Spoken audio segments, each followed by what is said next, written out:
இவ்வளவு பேர் நீங்க பத்திரிகையாளர் வந்திருக்கீங்கிறதுனால நான் என்ன ஒரு பெரிய மனுஷனாவோ நான் எப்போ நினைக்கல. நான் சாதாரணமான ஆளு. தமிழ்நாட்டின் நீர்வளம் விவசாயிகளுக்கு கிடைக்க வேண்டிய இயற்கையான டெல்டா மாவட்ட விவசாயிகளுக்கெல்லாம் இயற்கையா கிடைக்க வேண்டிய தண்ணி கிடைக்கல. மீனவர்கள் பத்திரமா உயிரோடு திரும்பி வர முடியல. இந்த மாதிரி பிரச்சனைக்கு தான் என்ன அர்ப்பணிச்சுக்கிட்டு போகணும் அப்படின்னு எதிர்காலத்தில் ஒரு இதா ஆரம்பத்திலிருந்து செயல்பட்டு இருக்கு. அந்த நேரத்தில் இந்த மாதிரி சாதாரண விஷயங்களுக்காக உங்களை அழைச்சதுக்காக வருந்துகிறேன். உண்மையில் இந்த தானு அவர்கள் இந்த மாதிரி தயாரிப்பாளர் சங்கம் சரத்குமார் அணிக்கு ஆதரவுன்னு தன்னிச்சையா அவரே ஒரு வெளியிட்டிருந்தாரு. அது உங்களுக்கு தெரியும்.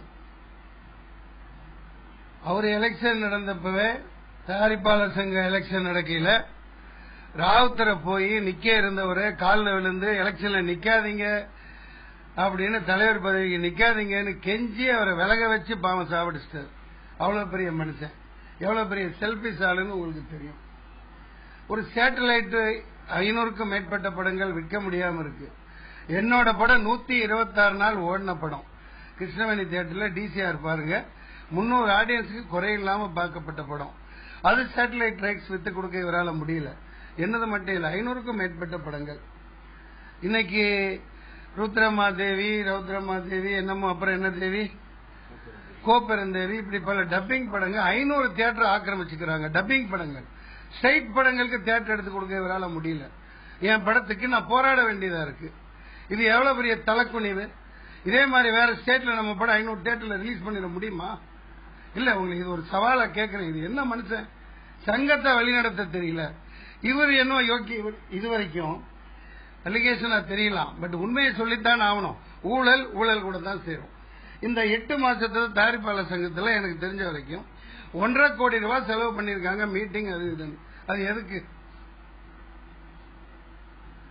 ஒரு தியேட்டர் எடுக்க உதவுறது இல்ல.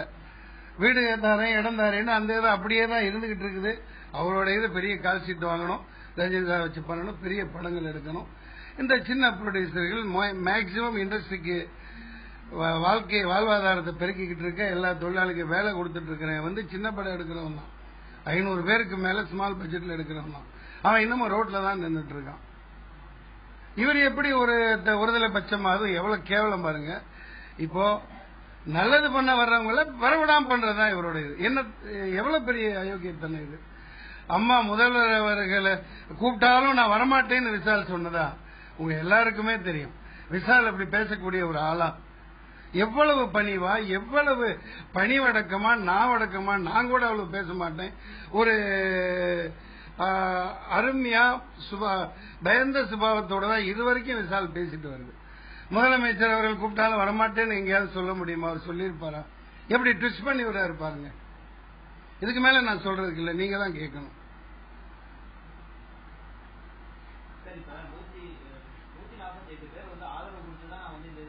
யாரு 148 பேர் சொல்ல சொல்லுங்களேன். எங்க நடந்துச்சு? யார் என்ன ஏன் கூப்பிடல? நான் உறுப்பினர் தானே. 73 என்னோட எண்ணு. 1987 நான் பிலிம் சேம்பர்ல மெம்பர் ஆயிட்டு நடிக்க 16 வயசுலயே நடிக்க வர்றதுக்கு முன்னாடியே மெம்பர் ஆன. இவர் அளவுக்கு சீனியரான நான். யார கூப்பிடுறாரு?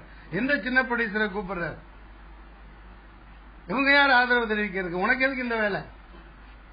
பிளவுபடுத்துறது நீங்க தான். நல்லது வரவிடாம பண்றீங்க. இப்ப நான் ப்ரொடியூசர் கவுன்சில் மெம்பர், உங்களுக்கு தெரியும். ராஜ் கென்னடி பிலிம்ஸ் அதிரடி அதுல பதிவு பண்ணிருக்கேன் அமைதி. இப்போ ஒரு நிகழ்ச்சி நான் ட்ரெய்லர் வெளியிடுறேன், ஒரு ஆள் அந்த பக்கம் வரல. அப்புறம் என்ன நீ யார்? நீ யார் பக்கம்? எதுக்கு வரல? ஏன் வரல? வரணுமா இல்லையா? இந்த மாதிரி பல சின்ன பட தயாரிப்பாளருக்கு வர்றதில்ல, நிகழ்ச்சிகளுக்கு வர்றதில்ல. எதுக்கு நான் பேரை போடுறேன்? பேரை கேட்டுட்டு தான் போட்டேன். 5 6 எந்த உறுப்பினரும் வரல. அப்படி என்ன ராஜ்கேந்திர நான் என்ன டாப்ஸி ஆரம்பிச்சது தப்பா? ஒரு புதிய தொழிலாளிகளை உருவாக்குறது தப்பா? புதிய கலைஞர்களை உருவாக்குறது தப்பா? உனக்கு என்ன அப்படி என்ன ஓர வஞ்சனை? நீ என்ன சங்கம் நடத்துற? அப்படி எவ்வளவு பெரிய அயோக்கியத்தனம் சொல்றாரு. சரத்குமார் அந்த பஞ்சாயத்து பண்ணார், இந்த பஞ்சாயத்து பண்ணார். நாய் வேஷம் போட்டா கொலைக்குதான் செய்யணும், கழுத வேஷம் போட்டா உதைக்கத்தான் செய்யணும். ஒரு தலைவன் இருக்கிற ஆள் அப்புறம் அந்த வேலையை செய்யாம வேலை யார் செய்வா? சரத்குமார் விஜய் சேதுபதிக்கு பணம் வாங்கி கொடுத்தார். அப்புறம் என்னப்பா யாரு சொல்லுங்கய்யா? ஸ்ருதிஹாசனுக்கு பணம் வாங்கி கொடுத்தார். ஸ்ருதிஹாசன் இருந்து அப்புறம் அந்த வேலையத்தான் இருக்காரு. அதை செய்யாம வேற யார் செய்வா? அதை சொல்லி காட்டுறதா? செஞ்ச அயோக்கியத்தனம் மொழ மாதிரித்தனத்தை எல்லாம் எதிர்த்து இவங்க போராடுறாங்க. எலெக்ஷன் நிக்கிறாங்கன்னா சரி நின்றுட்டு போட்டுமே, நீ எனக்கு கட்ட பஞ்சாயத்து பண்ற? இது அரசாங்கத்துக்கு எதிரானது இல்ல. சும்மா திசை திருப்பி ஒரு புதிய பாடி வரவிடாம பண்றதுக்கான குளநரித்தனம். நரிக்கு நாட்டாமைக்கு நரி பஞ்சாயத்து போன கதையா? நாட்டாமைக்கு நரி பஞ்சாயத்து போகுது. கேளுங்க, நீங்க தான் கேட்கணும். என்ன நான் பாதிக்கப்பட்டேன்? யாரு யாரு புரியல.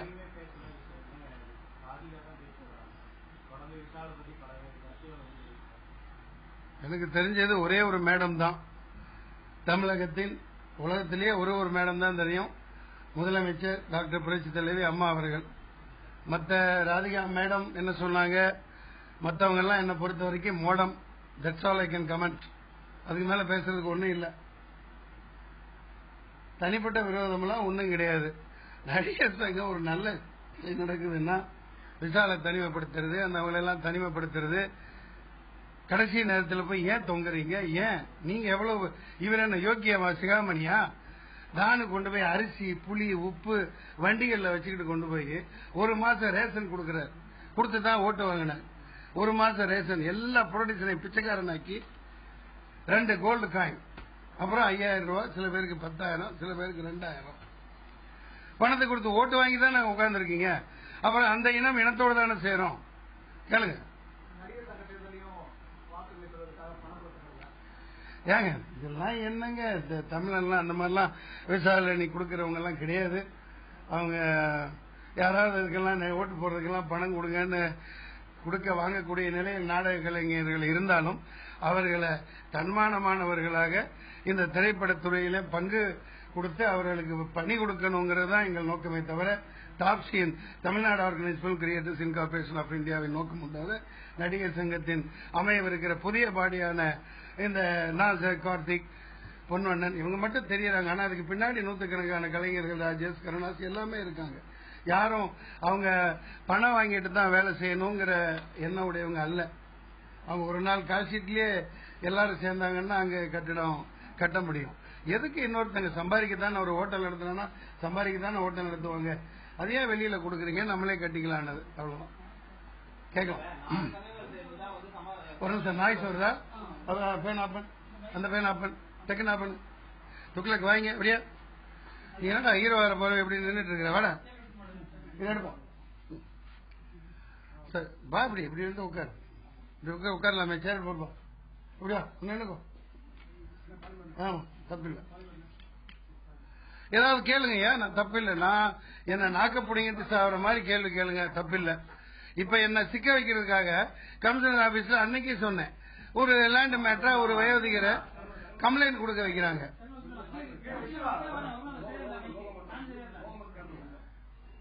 ஓகே, லோக தெரியக்கூடாதா?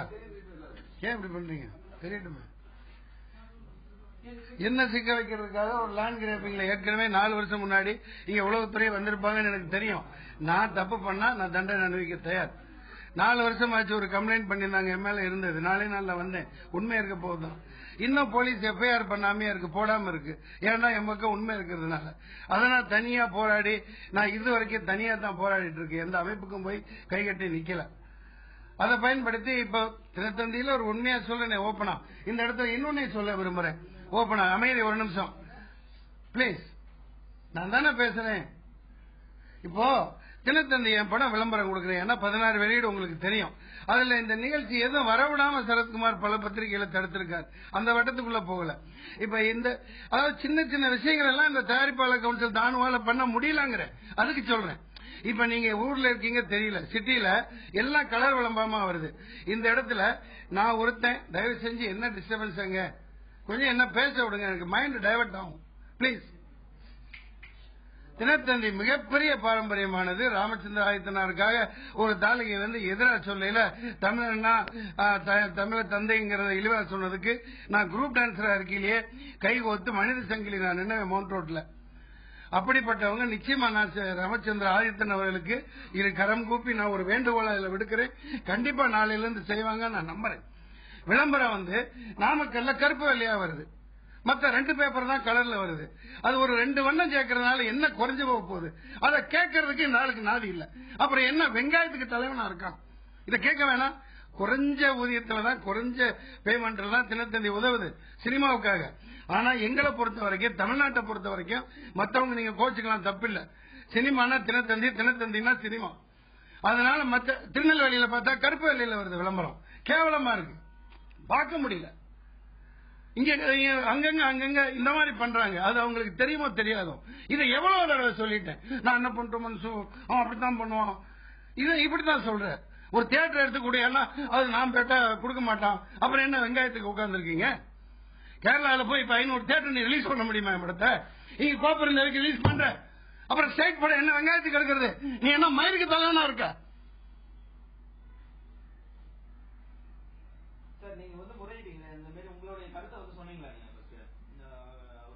அப்பா 19 வருஷமா சொல்லிட்டு தான் பாருங்க.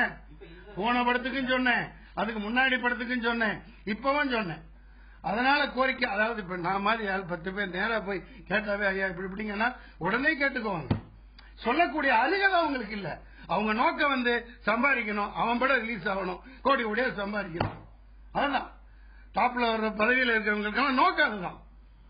எத்தனை சேட்டலைட் விற்க முடியல, சின்ன படம் பிடிச்சி எவ்வளவு கேட்டா என்ன கேட்டா நீ படம் இருக்க வந்த, ஆனா அவன் கொடுக்குற 1.5 லட்சம் ரூபாய் மட்டும் வேணும் உங்களுக்கு.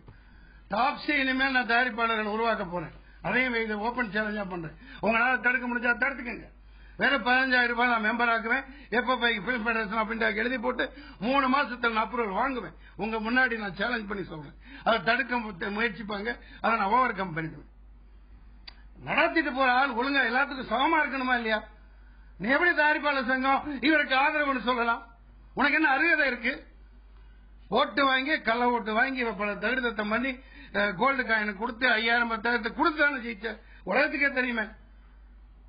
ஒரு எலெக்ஷன் ஒழுங்கா நடந்தா உங்களுக்கு பிடிக்காதா? இதோட நிப்பாட்டிக்கங்க.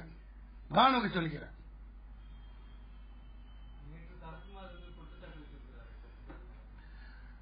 என் மேல சொன்ன மாதிரி சரத்குமார் அவர்கள் விசால் மேல என்ன குற்றச்சாட்டு சொன்னாலும் நான் ஒரு நடிகரா என் மேல சொன்ன மாதிரி அதை ஏத்துக்கிறேன். அவரை ஏத்துக்குவார், கோர்ட்டுக்கு போவார், சொல்லிக்கிட்டோம். சந்திர நீதிபதி சொன்னது தானே சொல்லியிருக்காங்க. நீதிபதி சந்திர எவ்வளவு அழகா ஒரு குற்றம் இருக்க போது தானே சொல்றாங்க. ஏப்பா இதுக்கு மேல என்னப்பா உங்களுக்கு நான் சொல்றது? 99 வருஷம் லீஸ போட்டு ரியல் எஸ்டேட் பண்ணி கேவலமான ஒரு இதை பண்ணா தப்புன்னு சொன்னா முடியாது. தப்பு இல்ல. இப்ப எதுக்காக எனக்கு பண்ண பாக்குறாங்கன்னா, அவர் வருவார். போனதே அப்படித்தான் நடந்தது. ராதாரவி உள்ள ஒட்டுமொத்த இண்டஸ்ட்ரி எதிர்த்தா இருக்கையில கமிட்டி மெம்பரா உள்ள உட்கார்ந்துக்கிட்டார். தலைவரா இருந்தாரு விஜயகாந்த் இதுல கமிட்டி மெம்பரா இருக்காரு. ஏன் அவரும் ஒரு 5 ஆள் இருந்துகிட்டு அப்படியே கருவி அவரை தூக்கி போட்டு இப்ப இவரை வச்சுக்கிட்டு அநியாயம் பண்ணிட்டு இருக்காரு. இப்ப நல்லா புரியுதா உங்களுக்கு? அதுதான் இவங்க சமாதானம் பேசுற மாதிரி பேசி எலெக்ஷன் நடக்காம பண்ணி இந்த தவிர்த்தெல்லாம் மூடி மறைச்சு மறுபடியும் அவங்க உட்கார்ந்துகிட்டு இவங்க தோத்திடுவாங்க. விஜயகாந்தோட நல்லா இருக்கிற வரைக்கும் சரத்குமார் நல்லது பண்ணார், அவ்வளவுதான். இவரு கூட ராதாரி அவர்கள் கூட இருக்கிற வரைக்கும் இப்படித்தான் நடந்துகிட்டு இருக்கும். வேற ஏதாவது கேளுங்கன்னா தனிப்பட்ட முறையில் ராதாரவிக்கோ சரத்குமாருக்கோ எதிராக பேச இங்க வரல. ஒரு டவல் கொடுப்பா, பேனர் போட்டுருப்பா. சாரி. ஆமா ஆமா ஐயா, நான் முறையிடல ஐயா, அதை ஆஃப் பண்ணுங்க. உறுப்பினராக என்ன நீக்கிறது ராதாரவிக்கு புதுசா இல்ல. உறுப்பினராக ராதாரவி என்ன நீக்கிறதுனால நான் நடிகை இல்லைன்னு ஆயிட முடியாது. உலகத்துக்கே தெரியும் நான் நடிகை. அதை ஆஃப் பண்ணிருப்பேன். என்ன அவருக்கு தெரிஞ்சது அவரதான். அவருக்கு தெரிஞ்சது அந்த கலைகள் தான் தெரியும். 12 ரூபா கட்டல அப்படின்னு என்ன நீக்கிட்டாரா மாமா? அது அன்னைக்கு சொல்லியாச்சு, 2வது சொல்ல வேணாம். நான் தேர்தல் கமிஷனர் நான் எலெக்ஷன் ஓட்டு அன்னைக்கு போய் முறையிடலாம் இருக்கேன். இப்ப என்னத்த முறையிடுறது? நான் ரிலீஸ்ல பிஸியா இருக்கேன். சரியா? அப்படி இருக்கையில இவர் செய்யறது மிகப்பெரிய தவறான உதவி. எந்த தயாரிப்பாளர்கள் எல்லாம் குமுறிக்கிட்டு இருக்கான். நான் எதேர்ச்சியா கூப்பிட யாரையும் அழைக்கல, நான் மட்டும் பேசுறேன். வேற ஏதாவது கேளுங்க. விஷால் தலைமையில் இருக்கிற நாசர் தலைமையில் இருக்கிற அணி மிகப்பெரிய வெற்றி பெறும். ஏன்னா ஒரு நல்ல நோக்கத்துக்காக எல்லாரும் அவங்களோட உழைப்பை சிந்திக்கிட்டு இருக்காங்க. இன்னைக்கு ஊரா போய் அலைஞ்சு எல்லா கலைஞர்களையும் ஒன்று திரட்டிக்கிட்டு இருக்காங்க. நிச்சயமா வெற்றி பெறுவாங்க. நான் ஸ்டாம்ப் பேப்பர்ல அடிச்சு கையெழுத்து போட்டு கொடுக்குறேன்.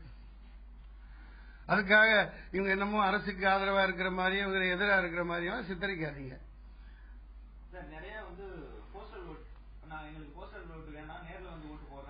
நியாயம் இருக்கு. அவர் போஸ்டல் ஓட்டை பத்தி தெரியாது சார். நான் சொல்றேனே, இந்த ராதாரவி அவர்கள் அன்கோ என்ன பண்ணுவாங்கன்னா, நான் நேரடியா இருந்து பார்த்தவன், 5 வருஷமா பார்த்தவன். ஒரு 300 ஓட்டு திருச்சியில அங்க சேலத்துல இருக்குன்னா இங்க வந்து கூரியர்ல அனுப்புற மாதிரி அனுப்புவாங்க. காலையை எடுத்துக்கிட்டு இவரு கொண்டு போக மாட்டார், இவங்க அனுப்பிச்சு காசை கொடுத்துருவாங்க கூரியருக்கு. அந்த கட்டை எடுத்துக்கிட்டு அப்படியே அங்க போவாங்க. அங்கேயே கூரியர்ல வந்த மாதிரி பதிவு பண்ணுவாங்க. இதுவே 2 தடவை கண்டுபிடிச்சதுக்கு அப்புறம் அங்க எல்லாம் ஓட்டு சைன் வாங்கின மாதிரி எல்லாத்தையும் என்ன கொடுக்கணுமோ கொடுத்து கையெழுத்து வாங்குவாங்க. வாங்கிட்டு அப்படியே கொண்டு வந்துருவாங்க. இங்க இந்த கூரியர் ஓட்டு வந்துருச்சு 1200 கொடுத்துருவாங்க. முடிஞ்சு. இதுதான் அவங்க ஓட்டு போட்ட லட்சணம். ஜனநாயகம் இதுபடி ஓட்டு போற. 5 வருஷமா எலெக்ஷன் நடக்கலையே, அதை பத்தி ஏன் பேசிக்கிட்டு? எனக்கு I am fed up of these things. I don't want to give interview at all. This is the list. வேற ஏதாவது சந்தேகங்கள் கேளுங்கய்யா. யாருமே அழகப்பன், தயாரிப்பாளர் அழகப்பன் எனக்கு தெரியல ஐயா. இந்த அறிக்கைக்கு எதிர்ப்பு தெரிவிச்சிருக்காரா? ஆமா, நல்லது நல்லது. அவர் எப்பவும் அவருக்கு என்ன தனி காட்டு ராஜா, அவரும் ஒரு ஹீரோ, ஒருத்தர் டைரக்டர், அவரும் அவர் மிகப்பெரிய ஒரு இதெல்லாம் கண்டுபிடிச்சவரு. தயாரிப்பாளர்களுக்காக அதிகமா பணம் வந்து சேரணும்னு போராடுறவரு. அவரு நியாயமா தான் பேசுவார்.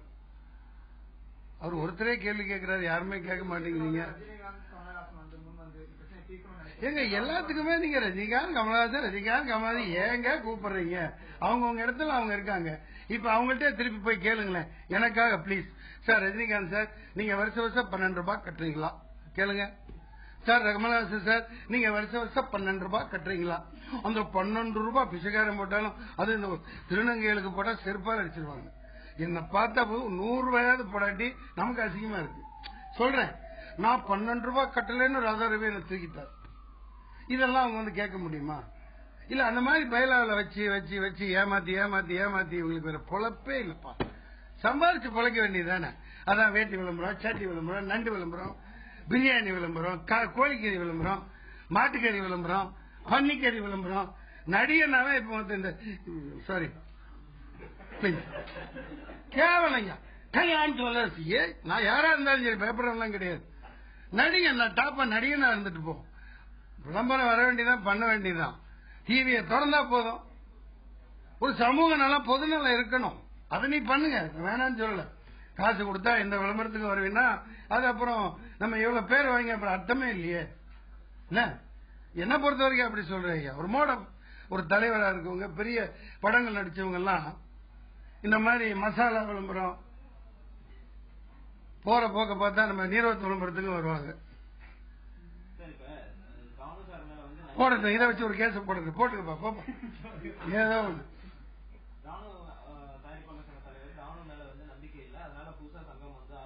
அது வழக்கமா நடக்கிறது தானே. எனக்கு யாரும் வரவே தேவையில்லை. இவங்க தவிர்க்க வரல, ப்ரொடியூசர் கவுன்சில் இருந்து யாரும் வரல. சோ நான் Tamil organised film creators of India இந்த டாப் ஷிப் ப்ரொடியூசர்களை சேர்க்க ஆரம்பிச்சிருச்சு.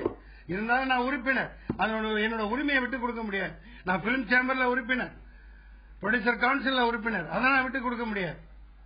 நான் பத்திரிகையில போட்டு இவங்க யாரும் வரலன்னா அப்புறம் என்ன வெங்காயத்துக்கு அங்க உட்கார்ந்து இருக்காங்க? ஏன் வரல? படம் தானே எடுத்தேன், ஆயிரக்கணக்கான பேருக்கு வேலை கொடுத்தேன்ல. திராணி இல்லாதவர்கள் ஒரு தைரியமா ஒரு வேலை செய்யற ஆயிரக்கணக்கான ப்ரொடியூசர் பாராட்டுறான், சின்ன ப்ரொடியூசர் பாராட்டுறான். உனக்கே தயக்கம்? எல்லாம் வந்துட்டாங்க. அதுக்காக நான் பெப்சிக்கு எதிரான எந்த காலத்திலயுமே இல்ல. இப்ப வடபழனி கோயில்ல கல்யாணம், சரவணபவன்ல சாப்பாடு, 500-1000 ஜூனியர் ஆர்டிஸ்டுக்கு மேல நான் பெப்சி நடிகர் சங்க துணை நடிகர்கள் தான் எடுக்க போறேன். ஏன்னா டாப்ஸில துணை நடிகர்கள் கிடையாது. Creative job, only creators, editor, cameraman, assistant director எல்லாம் இருக்காங்க. ஆனா துணை நடிகர்கள், வாகன ஓட்டுகள் எல்லாம் இல்ல. ஏன்னா அது கிரியேட்டிவ் ஜாப் கிடையாது. ஒரு ப்ரொடக்ஷனை சேர்த்துக்கிறோம். ஏன்னா அவன் ஒரு பழத்தை வெட்டி பண்ணி அழகா கொண்டாந்து வச்சான்னா பிடிக்காத பழத்தையும் முழுக்க சாப்பிட்டுருவோம். அது கிரியேட்டிவ்.